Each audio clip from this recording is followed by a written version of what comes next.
That's a really good point, actually, because the toughest place to bat in 2020 cricket is in the middle, and the opportunity you have if you know we know Virat likes to get in and chew balls up and get himself in and get that ball big and feel the facilities and the bowlers and then go big at the end.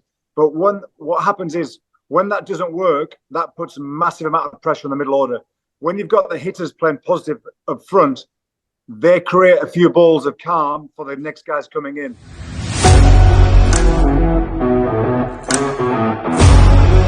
Good afternoon, everyone. Welcome to our weekly show, Talking IPL. We talk about IPL, what happened in the last 1 week and what's going to happen in the next week, coming week, which is going to be crucial for every team because that's when the make or break moments will be happening the coming week.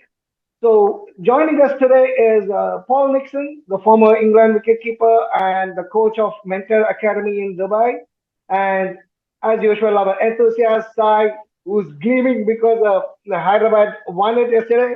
Welcome, Paul, and welcome Sai to the show. Thank you very much. Thank you. Okay, Paul, just to talk before I go further. In T20, it's becoming very difficult to maintain the momentum or maintain the winning rate.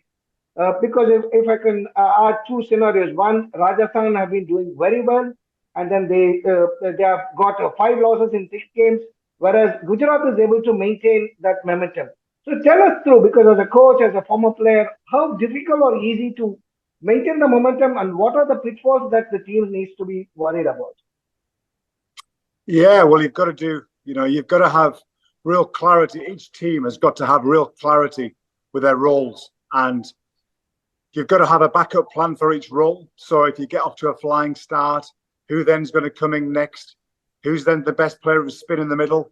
So you've got to have real clarity. If you lose early wickets in a clump of 2 or 3, who's the guy that can go and settle a team down? So all the teams that are doing well, I think that have been really successful, are the teams that have that clarity with each situation. So people have got clear minds. Everybody's singing from the same hymn sheet, and there is no grey area. And I think winning a couple of close games really helps with the team. When you win a couple of close games, a couple of tight ones, you create the belief in your team that actually you stay calm, you trust the guy that's doing the job. And I think that's what is really important. A good early win, a good tight win early helps you. And then once individuals start doing well and you have people being a little bit more consistent in their roles, everybody, when people make a difference in their team, whether it be 20 off 9 balls or 45 from 28 balls, as long as you've got a nice little match-winning performance, that gives you confidence in an individual, and it helps other people have confidence in you too. Lovely. And then coming back to another important question is, England players, if you look at only Butler came in good yesterday. But whether be it Root, whether be it Butler, Stokes is not even playing. Harry Brooks showed a good form, but again, he is not playing. How much of it will be a worry to England team when they come and play the Ashes? Because just after this, I think they will be entering the Ashes. So what kind of a mental makeup they will be entering the Ashes? And do you really see it's a problem, or you think it's nothing? It's only a little part of the show. Yeah, good question. I think that England's strategy in Test match cricket is so positive. It's almost like 2020. So it's yes, the wickets are going to be so different. The conditions are going to be so different. But ultimately, it gives you confidence coming into a series. You know that it's not everything, but it's about your own confidence, the trust in your game where the ball's in a certain area, you know you've got the control and you've got the technique to deliver what's necessary to win a game and build big scores or ball in good areas. So it's more a personal confidence than anything. I think the Ashes is going to be really interesting. I think the whole world's watching as far as what can England do, how they're going to go about this magnificent Australian bowling lineup. And we've seen, Labuschagne now in England playing for Glamorgan. We've got Steve Smith arrived, who's playing at Sussex now as well. In fact, we play them this next game, so we're doing our homework on in the next couple of games. So, Okay. keep an eye out and keep your fingers crossed for us. Yeah, it's going to be wonderful to see those guys in England, and they're getting themselves ready as well. So both England are getting themselves ready with guys being confident in IPL, and obviously Australia are trying to get as many guys as they can playing county cricket. Okay. Sai has been waiting for a long time for me to pop up this question. What a relief! Hyderabad winning that last ball victory of that too of a no ball. Your heart must be in your mouth, isn't it? And win is keeping the chances still alive. 100%. Yes, exactly. It's keeping SRH in the limelight. Actually, every team is playing their best, and no team is giving up. If you look at it, the top two teams have been winning, and the bottom three teams have been winning. It's the middle players who have been losing the last three matches. And if you look at it, every team is giving a run for the champions' money. So it's very tight, and it's getting tighter and tighter by the day. So now SRH has 3 matches to go, and we have it on 13th, 15th, and 18th. And we are going to play RCB. Four, isn't it? Sorry? We've got 4 matches. We got played only 10. Yeah, We've got four matches, correct. Yes, 4 matches, you're right. And we have to play RCB and Gujarat Titans are top leaders. So if we win the 4 matches, SRH has a way in. And what I really liked yesterday was the way in which the entire team played as a unit. They dropped Harry Brooks was not in form for the couple of matches, and Mayank Agrawal, and they got in Glenn Phillips, and also they got in the impact player Amoljeet. So that was a fantastic win, and I think also to give it is Sanju made some tactical errors. I would say that. Yeah. Okay. But you're happy. You won't be complaining, I'm happy. isn't it? And within the span of 3 minutes, the whole game changed. I mean, with 3 minutes back, it's RR has won. Then the no ball comes in, and 3 minutes later, it's SRH. Oh, what a turnaround! It was a fantastic match. It was. Okay, you are also a fan of Mumbai Indians. You have been Yes. following Mumbai Indians. Rohit Sharma's form must be a cause of worry for you, isn't it? As a Yeah. Mumbai Indian, though Surya Kumar or Ishan Kishan, they are all coming into the party right now. But the form of Rohit Sharma must be difficult to Yeah. sustain, isn't it? True. I read the other day even Sunil Gavaskar and Srikanth are trying. It's not Rohit Sharma. It's Nohit Sharma. It's not So they are trying to change his name and telling him it's time that he takes a break and reassess his cricketing, reassess his requirements, and come back into the team, because he is a very important player from India. And I have a belief he's a touch unlucky at times and a touch too casual at times. So it's very difficult, and he's totally out of form. He has been out of form for India previously also, and currently has not been scoring after a double century. It's been quite some time he's been not in form at all, and it's really concerning for Mumbai. No, to be honest, I don't subscribe to this view because at the end of it, you have to keep playing, and then only from the getting the runs you can come over from the bad form. But how can you do that when you're sitting? The same thing, same argument I had when Virat Kohli was going through a lean patch as well. Correct. So, Paul, bringing you here, you're a former player yourself. What is really your thought process? Because obviously, as a player, you wanted to play and then score runs, then sit outside, take a break, and think about it, ponder over it, and then come back. What will be your thought on this? Well, as a player, when you're in good form, I think it's really important that you keep batting and keep playing. I think if you're out of form, sometimes you need to get a headspace, have a break, calm yourself down, and just look at footage, do the basics, go back to the absolute basics of your game, whether it's just some gentle throwdowns, talk to people who know your game and know you as a person is really important, because we all want it so much. It's so we get tense quite often, and actually when we're playing at our very best, we're quite relaxed. So it's finding that balance between there's in an IPL and the pressure and the support that teams have got. The biggest thing is about taking it down and breathing and keeping as relaxed as you can, because there's always adrenaline, and you want to try and rush things and try and do things mentally before it's been done. Actually, the best, look at Dhoni, the best stay calm for longer periods. Watch how Virat bats and the world's best. When Harry Brook was playing well early in the tournament, he batted several amount of balls. He got himself in. He played well. He got himself in. He was calm. Now we're seeing him, playing scoops to Nokia and these guys, bowling 90 miles an hour, first ball, second ball. It's just sometimes you're getting ahead of yourself. So it's just staying calmer for longer and, just giving yourself a couple of balls to get calm. That's the biggest thing I really believe. Okay. Talking about the batting, as a coach, what would be your, as a Mentors Academy coach, and you guys have an academy here and you're a Leicester coach as well, what would be your approach to the young kids? Because now we see that the guys who try to play more, score more force are more consistent than those who are trying to hit the ball in the air. So again, with the various formats available, how do you approach a kid's batting at the start? Because that will be the grassroots level. From there, you will be bringing them and then making them into whatever players, world-class players you're looking at to make them. So what would be your approach, Paul? Well, certainly at the start of the innings, you have to have power hitters. You need guys that can either go through the infield or over the top. So these are practiced options, really well practiced options. Are you an offside player predominantly? Are you a leg side player? Are you more of a front foot or a back foot player? So are you going to charge their best ball? Are you going to sit back on it? They're the options that you're going to look at. You've got to get the data to find out who you're going to play against at this level, at elite level.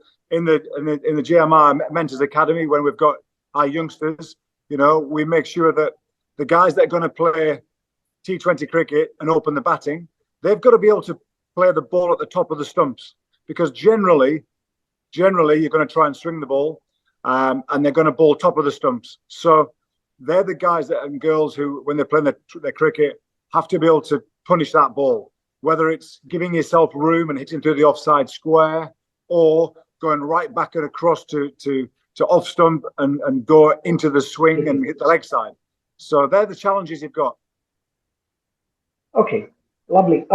Coming to Sai. Sai, again, I'm talking about the consistency factor here. RCB seems to be winning one or two matches, and then again they're going back to a loss. One or two matches again going to a loss. They have the orange cap player, they have the purple cap player, and Virat Kohli, who is also among the top form. So why is this inconsistency happening in the RCB dugout? I think in my opinion, what happens is that the middle order is not actually performing at times. Even though Virat is doing well, but he is not hitting. He's not going at the pace at which an opener should go. We are expecting a lot from an opener. He should be, and especially there is a power play there where the power play runs are he's going run a ball, but normally that's the style of Virat. He goes at run a ball for the first 50 runs and then he accelerates. But at times he gets out at 50 and then it spoils the entire hard work that he has done. So it's the middle players this time there was a chance for the middle order to play, and some of them did come up. And Dinesh Karthik is yet to perform. So we are the lull out there is causing RCB a lot of trouble.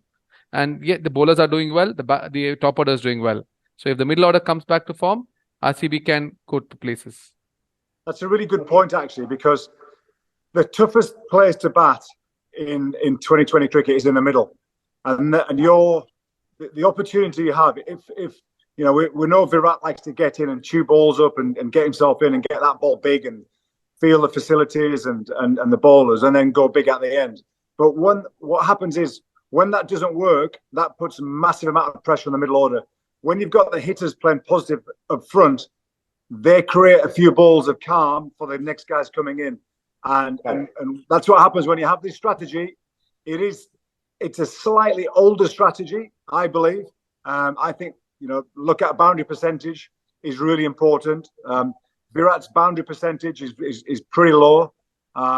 They've got a different strategy. So it is both a high risk, but one puts your middle order under real pressure. So it's an interesting one. Yeah, true. And coming back to you again, what about Rahul's injury? Lucknow Super Giants, the way without Rahul yesterday, they were absolutely a bit of a clueless, isn't it? They suffered a massive defeat without Rahul, either as a captain or either as a player. What do you think Lucknow's future holds good right now? Do you think they See, will continue to be there at the top? somebody's loss is somebody's gain, and it was an opportunity for Quinton de Kock to come in. So Quinton de Kock did perform well, and for the first time, I think in the IPL we have both brothers playing against each other and both captaining each side. I mean that's what's something special. Yes, and I mean, what to say about Gujarat Titans? They were fantastic, and Rashid Khan, the catch of even his fielding, I mean, was what a stunning catch he has taken to get rid of the batsman. Now it was brilliant. Mayer. So Yeah. yes, Cal Mayer. Kel Mayers, yeah, and Gujarat Titans was at their best. So yes, LSG is having a problem here, but they have they have the good team, a good balanced team actually. In spite of not having Rahul, it's all how they manage their team. If I mean from here on, it takes a lot. I mean Kunal Pandya is captaining for the first time, so it's an opportunity for him to perform. Yes, it was a bad defeat, but probably they'll make up for it in the next two matches. Very good. Paul, you guys must be really happy, isn't it? Because Rahane is coming to you for Leicester. And how excited are you? And what do you think is the reason behind Rahane's transformation into such a big force in Chennai in this IPL? And how important is he for India in the Test Championship in English conditions? Well, ultimately, you want your best players in form, and he's almost regal the way he plays, isn't he? He's got this regal grace and class that we all love to watch. So for me, it's almost his last chance now.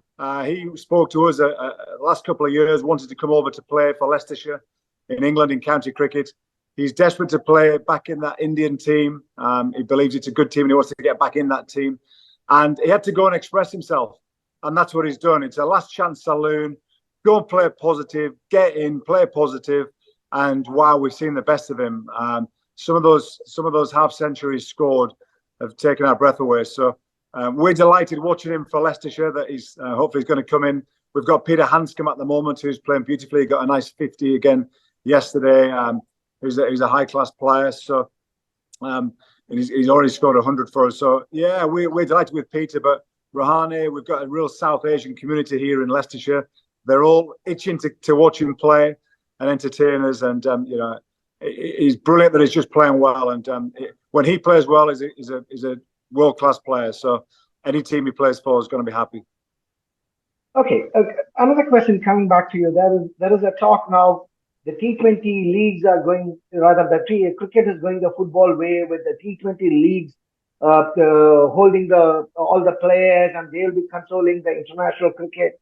How much do you think that is realistic, Paul? Because the county has been a major source like this for many years now, and there have been a lot of other leagues as well. So how much you think it will go that way, or what is your thought? Yeah, again, it's a $6 million question, isn't it? Because we had this question with Rahul Dravid actually when India came over to England last year when they were based at Leicestershire. And he was concerned about the lack of youngsters who want to play 4-day cricket and test match cricket. It's about IPL and the razzmatazz and the finances of IPL. So there's going to be many more tournaments happen around the world. I know that America is about to kick off. I know that Saudi Arabia have had a huge injection of funds to build a lot of stadiums and to play T20 cricket. I was speaking to Michael Vaughan only a few days ago about this, and we were looking about, is there going to now be some sort of block in the summer, in English summertime, or a block in the global game where test match cricket's played? Because the amount of cricket now, and what's going to happen, we believe, is the big franchises around the world are going to buy the players from the country and almost take the players away, and you're going to be a player, for instance, for the Mumbai Indians, and they have him, he's their player. So it's going to be fascinating to see what happens in the world. I hope that, Test cricket's still the greatest format. I believe everybody believes that who's played 4-day cricket. It's the truest test. And the way England are playing cricket now and the series in Pakistan of late, I think that we have a right. I think Brendan McCullum and Ben Stokes are right. We have a duty almost to the public to try and make it exciting, and play a really positive brand of cricket, and still within, what you can do within obviously world class bowlers who can bowl more short balls. The red balls have got the different challenges of a bigger seam, and they're swinging seam more. So I think a block that's just blocked off for Test match cricket could happen in the future. It's going to be fascinating. Yeah, true. Fascinating times ahead. Okay, coming back now for today's game, Punjab versus Kolkata. This is kind of Kolkata. Basically, this one will literally set one of them back, isn't it? Because both of them are on 10 points and both are on 10 played 10. So one of them will be slightly slipping from the race. So who do you think will have the edge today? I still have a soft corner for Shikhar Dhawan, so I would like Punjab Kings to come in play. So he has been playing well, and they almost won their previous match, but they went down fighting. Let's hope they will come back and beat KKR. Okay, and Paul, how about you? Sam Curran, you're supporting him. He didn't have a bad IPL, but still coming late, as you said. It's not going to be easy for him. He got a 50 as a bowler. He is doing well. So, do you back him, or what are your thoughts there? Yeah, you've got to back him. He's a prestigious talent. He's a little powerhouse of a guy. So, he's got character. And for big games, when you turn up, it's about character. And he's got plenty of character. Lovely. Okay. On that positive note, we'll catch up next week again, same time for the next week show. Hopefully, by the time a lot of things would have happened. Thanks for joining, Paul. Thanks for joining, Sai. And keep watching our social media channels and all of our channels. Thank you. Bye-bye.